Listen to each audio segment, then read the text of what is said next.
sitting there telling those stories, and I know a lot of you people don't gamble, some of you do, but there's another myth about, you know, choking up and dogging that high-speed wobbles. It's all, you know, fear, and some pool players don't bet their own money, they get backed, you know, and people think that the backers got all the worst of it. When they back people, they run around and they say, oh, I'm laying 2-1, all that. Well, I got a backer story where the backers didn't get the worst of it. It's a funny story. This happened in Orange County, and about 1992, a guy called Wayne, we nicknamed him Aloha Wayne, that was his name, was his pool room, had a place there. Keith McCready from the movie Color Bunny, and Mark Beator, Jack Cooney was all around there, all the greatest hustlers in the world. And Wayne get drunk and he'd stake someone or play. He didn't play very good, but he got it upstairs. Everything was $1,000 a game. So anyway, we're all in there one night and everyone left, and me and Wayne are dead drunk. Drank about 30 beers, and Mark Beator is there. He's a big gambler, and Cooney wasn't there, thank God. And Perica's there, Jose Perica. So now Perica's sitting over there, and he busted, dead busted, and I'm dead busted. I'm talking about dead busted. I'm having to put my beer on tab. And so it's about 4 o'clock in the morning. And so Perica's sitting over there, picking his feet, got his shoes off, and we're all just sitting there, no one saying anything. Pretty soon I said, listen, you bunch of nits. I said, we got 2 pool players here and 2 backers. I said, what are we waiting for? I said, how do you want to play some, Perica? Doom. I maxed the game with him. I said, I'll play with both, shoot one hand in one pocket. You give me 9-8. Perica looked at me, he says, okay. I said, okay, which one of you guys are backing me? Which one is backing him? $1,000 a game. So Mark Beator said, I'll back you, Ronnie. And so Wayne said, well, I've got no choice. I'll back Jose. All right, so we're both getting back. We go up there and play. Jose beats me 4 in a row. 4 in a row. I can't make a ball. So Mark Beator quits, cusses me out. I cuss him out, tell him he's a yellow belly California nit. How can you quit 4 games? I said, I'm not even sober yet. I need at least 8, 10 games. So now Wayne is so drunk. Wayne said, well, I'm not no nit. He said, I like your side of this game anyway. So we switched backers right in the middle of the string. That's right. Now Mark Beator starts staking Jose, and Wayne starts staking me. Okay? I lose 4 more in a row. Perica won 8 in a row. True story here. Now we're sitting there, and now Wayne quits. Okay? So we played, now the joint started open. We played 3 or 4 hours. The time was like $40, $50. My beer bill was about $60. Wayne said, you played so bad, I'm making you pay the time. And I said, well, you got to put it on tab. So he put it on tab. I had to pay the time. Now, poor Perica over there, he won $8,000. $8,000 without losing the game. And he's sitting there scratching his head trying to figure out who he's going to get some money from. So he goes over to Wayne. He said, Wayne says, I win $4,000. You got to give me something. Wayne said, I didn't give you shit. I broke dead even. He goes to Mark Beator. Mark Beator said, I can't give you nothing. I broke even. There's Perica says he won $8,000. He never got a quarter. Now that's the worst backer story I ever heard. So backers don't always have the worst of it every time. Okay. Anyway, let's go back to Johnson City.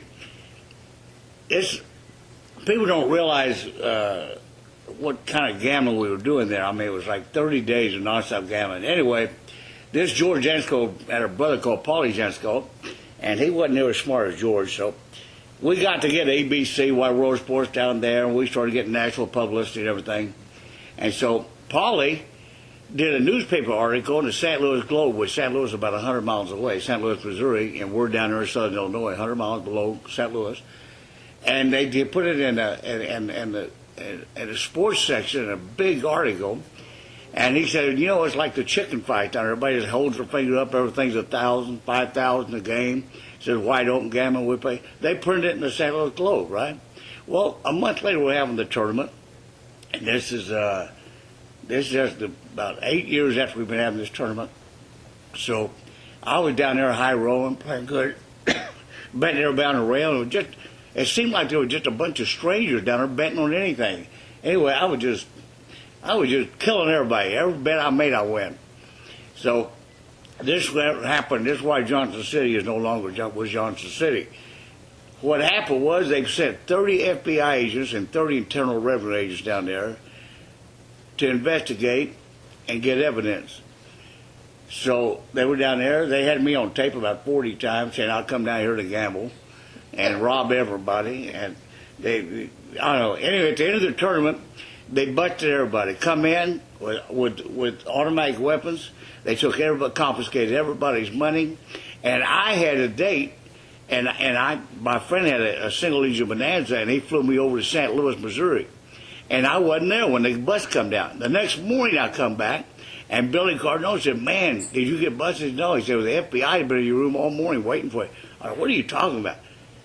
He said, "Well, they were on a lunch break. I'm going to show you about getting lucky." So me and Lambert were in the room. We got rid of all our gambling paraphernalia and had a little marijuana. We threw that away. And we had about $26,000 stashed in the room. I gave that to Billy. All of our money in my pocket. I left myself with $1. Just about time Billy closed his door and I closed mine. Boom, boom, boom, here they come. Ronald Allen, yeah, you're under arrest. They charged me with 5 counts of interstate gambling, 5 years and 10,000 each count. They gave me 12 hours to get in front of the grand jury in St. Louis the next day. And now they went through the whole room and they found me. They said that they had records that I beat the Internal Revenue out of 13,000 betting on the rail. they bet me as evidence. I beat them every bet. So now they're looking to confiscate their money back. I had $1. $1 little dollar. Boy, they were hot suckers. They want their money back. They were really hot. They took everybody else's money. You know, so the guy presumably my little thing. Now I look up and a guy called Frank Bonham that I've been hustling golf with there at John City for years and doing a lot of things with. He's in a room. I said, "Frank, what are you doing here?" Well, he's an FBI agent. Oh my God. And so they said, "Where's all the money?" I said, "Where's all?" I said, "Ask Frank over there. He got half of it."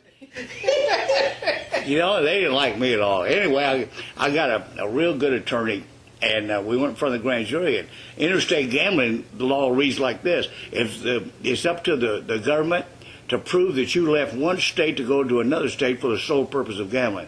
If they can prove that, you get 5 years for each count. I charged 5 counts of that. And they had me on tape saying the only reason I'm here is to rob everybody. And anyway, the way I beat it is a lot of these guys just took the fifth and just didn't say anything. But I filed income tax returns on playing pool and pool tournaments and paid my taxes. And I had my wife send all my statements for 10, 11 years. And Johnson City was down as one of my stops to go to earn my living. And the prosecuting attorney looked at that and they just threw my case right out. Anyway, they didn't put nobody in jail. It kicked everybody's money back into, and that's what happened to Johnson City. They never reopened. They confiscated the show bar and sold it for back taxes. And anyway, but that was almost my get put in jail story.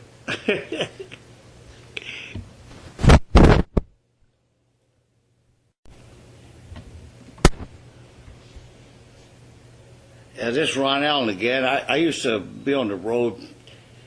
It's still June here, 2006. We're still telling stories here, old true stories. And I used to go on the road with the guy that owned the carnival. I had 20% of the carnival in the summertime, and he always had 20% of what I did. And when we went on the road together, we had 50% apiece. Bob Lambert, a good friend of mine. He had a single engine Bonanza, and I was even learning to fly. I had about 300 hours up there. But anyway, he was a pretty good pilot, you know, a little careless, but he just got off the Carney for the summer, and he said, "Let's make a trip." So they were gambling in a little town up in Medford, Oregon. There was a guy called Rosie Rosenbaum up there who was a forest firefighter. And when he was in accident, planes got 1,000 an hour, 10 planes. When they were on the ground, they got 100 an hour. But he, big gambler. And a lot of accidents in a place called the Highway House. Anyway, Lambert was limited fees. He comes and picks me up at Van Nuys Airport, and we take off. And we get to San Francisco. He said, "You know," he said, "I haven't partied." He said, "Let's stop here and party 2 or 3 days before we're going up there." He said, "We got plenty of money." I said, "Okay, that's fine. I love San Francisco." So we got drunk for 2 or 3 days, chased the girls, got in the plane. Now, Medford's about 2 hours in the plane and right up the coast. So we took off. And like I said, Lambert's a little careless. He didn't fill up with gas. We had about a half a tank gas. So we're going right up the beach there, beautiful day. The whales are migrating, coming down. We're going right along the beach, about 4,000 feet high. And I said, there's a little town up here called Eureka. So let's stop and fill up with gas, go have some lunch and martini and fly on in. I said, okay, cool. So we had a little hangover anyway. So we stopped, had a few martinis. We left a note. The guy was out to lunch at the airport, a little small airport. And we left a note, filled the thing up and checked the oil and everything. We'll be right back. We come back, the note's still there. The guy was gone. Pumps were locked up. So Lambert said, we don't have enough gas to get up to Memphis. So let's turn and go back to San Francisco. He said, I got a chance to take that girl out that cocktail lounge anyway. I said, well, let's just stay here. He said, no, let's go back. I said, okay. So we jumped in the plane. It's only about 35 minutes back to Frisco in the plane.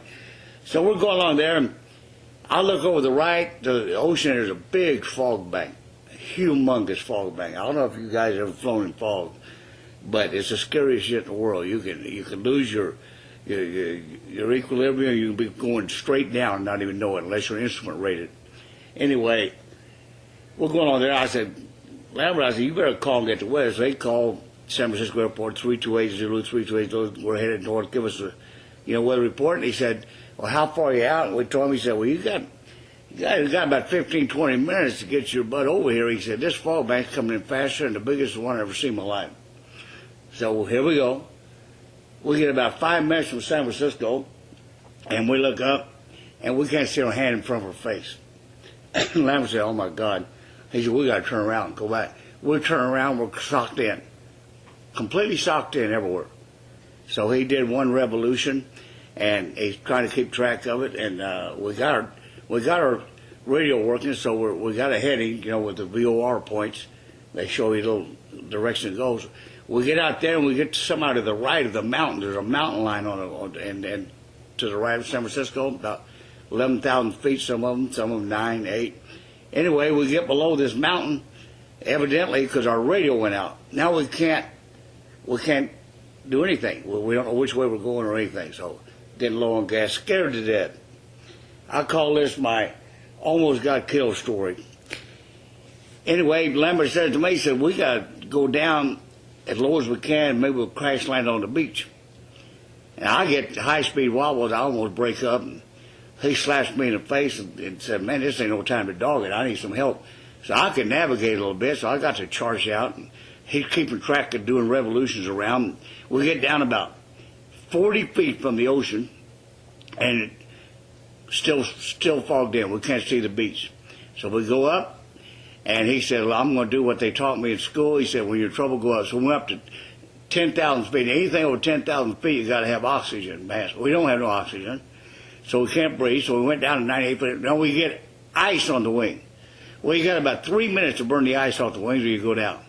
So he did a nosedive, burnt the ice off, and he said, Ronnie, he said, we got to make a choice. He said, I'm going to take an educated guess, and which way the airport is, we'll run out of gas. He said, if we hit the mountain, we got to go 9,500 feet. There's some points like 11,000. If we hit the mountain, you won't know the difference. We'll be out so fast. And he said, if we don't, we might get lucky and get across over there and land in a field or something. Now, we was in trouble, buddy. We were really in trouble. And you know what is funny? I had $25,000 around and a money belt around my belly, and I turned around to Lambert. I didn't even know I said this. He told me later. He said, you know what you said to me? I said, what? He said, if we crash, I hope some poop there finds us money instead of some supper. Like, who cares? Anyway, all my life, my dad got killed when I was 11. I've been on my own. Been a lot of terrible chances I've taken in my life, and always something happened to put me through it. So I've always kind of thought the Lord looked out after me. So anyway, we're going along there, and about that time, a plane missed us by about 100 feet. 747 had to be. I mean, we almost turned over. The turbulence was so bad. Bob said, well, we're getting close to something. I said, yeah, death. so now we don't have a transponder. Transponder is they get you on the radar and they guide you in, okay? So about that time, I look right straight ahead, and about the size of a football field on the right and the left is an opening, just like a clearing. And there's a runway in both of them. A runway, just like an airport runway. Boy, I said, my God, I'll never look at this. About that time, another plane come by. Now the radio comes on, and this guy's squawking and to us, and Lambert gets on there and says 3280, 32 Mayday, Mayday.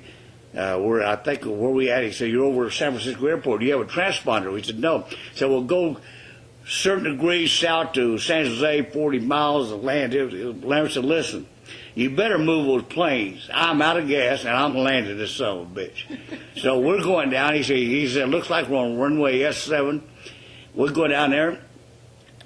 Boom, we hit. We taxi about 300 feet and run out of gas. Here comes the fire trucks and everything. They said, pilot, you going right in front of the board. Said, what can I do for you? And I said, take me to the nearest Scotch and water. So anyway, we stayed 2 more days, and he got the plane, all sorts of things. We took off. Lambert said, it's like riding a horse. If you don't get back in that plane right now, you'll never ride again with me. You'll be scared. I said, I don't give a shit. I got some gamble on me. Let's go. So we got back in the plane, went to Medford, Oregon, jumped out. I went in. I played a guy called Flyboy, James Spear. And James Spear was in the Air Force. He's a real good player. Now, Rosie Rosenbaum was going to stake him, so I jumped up there and played some 9-ball on the bar table, 200 a game. Well, I looked up. Nowadays, the people lose 2 games, they quit in the 2000s. I was 36 games loser of Flyboy, 200 a pop. And Lambert called me up on the back. He never said a word about my gambling. I mean, I played good, played bad. We made thousands and thousands together. Never questioned my ability or anything. Just took it like a man. I did too. We both professionals. Anyway, he said, I've never seen you lose that many games to anybody do anything. He said, I think that plane scare shook you up. He said, he said, we got plenty of money. Let's take a break. Go fishing the Rogue River for a couple of days, trout fishing, and then come back and play them. I said, Lambert, God did not put us through all that and save us for us to come up here and let 2 suckers beat our brains out. I said, just drive me back to the plane. We had some more money in the plane. Went back to the plane, got some money. I got 2 Dexamils, little amphetamines.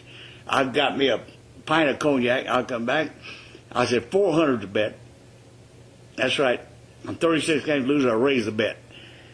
So Flyboy was wanting to quit because he was broke. He wanted to quit so he could get his head. You know what I mean? So and Rosie told him, no, you can't get nothing unless you play. Well, I turned it around. I've been 20 games.